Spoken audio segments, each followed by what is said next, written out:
This case study follows the struggles behind deciding how a bank should pursue the inevitable thing that is AI. Citi is the CEO of MVF Bank, which has recently just hired Michael Lim as their head of AI innovation. He had joined the company just about a year and a half ago, coming from Google, and wants to be very headstrong when involving AI. In a meeting where Citi and Michael were talking to a panel of students, these students had many questions regarding how they, as future bankers, will work with AI in these banks. They want to make sure that if they are going to be working in generative AI, and if they are all in on using AI as a resource. Citi then tries answering the question to the best of her ability while also avoiding it as she doesn't know what the right answer is.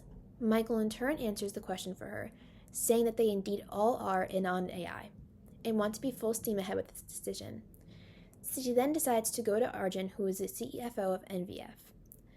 Citi was worried about bringing up this conversation to him because Michael and Sarah, the chief technology officer, had already started planning things out.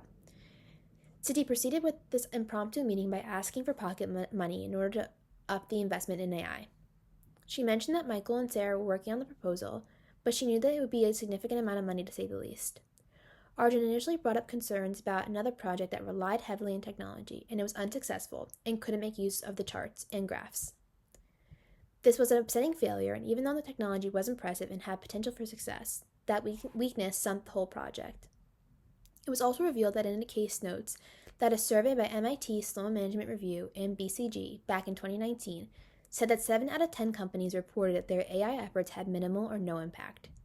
This note is one to keep in mind, as I am sure that Arjun had this information in the back of his head. Citi then goes on to explain that the proposal would be a completely AI-first bank. The customers would interact with AI first and only talk to the workers of MVF for tough problems, highest value customers, or customers that want to pay for human touch. This would reduce call center headcount by 80% and reduce wealth management staff by 90%. All in all, they'd be reducing and repurposing branches. Citi then points out that 30% of the cost of the company in the branch network and another 20% is in the upkeep of the legacy IT systems. Basically, the AI influence will cut the cost and help the company save immense amounts. Arjun is not pleased just by saving money, as he makes Citi take a walk. And on this walk, they see a banker and a customer communicating in person having a meeting. They serve the customer cake and tea, which is a sort of ritual that in-person meetings have. Arjun tells Citi that there's a certain magic that comes with having an in-person relationship and communication with customers, and that would be lost if everything were to be AI generated. Citi takes this to heart and proposes that maybe it shouldn't be an either-or situation, that they can find the balance between using AI and not losing the human touch of it all. When Citi goes to meet with Sarah and Michael, they lay out what the plan was, and to say the least, it was ambitious and transformative. The goal would be to handle 95% of all customer interaction digitally and using AI, and to slash operational costs per account by 40%. The price would be about $3 billion US, but admitted that was a best guess estimate, along with the revenue that could be in 5 years, which was another estimate of about $40 billion. All this to say that many people will lose their jobs and be replaced by AI, which in itself is a huge concern. Citi asked Michael to take a step back and consider a plan that isn't so aggressive. Michael immediately shut this down, saying that he is not interested in doing anything half-heartedly. If they don't move quickly, one of their competitors will. And if Michael were to leave, it would show that MVF isn't serious about AI, and that press wouldn't be good for this company.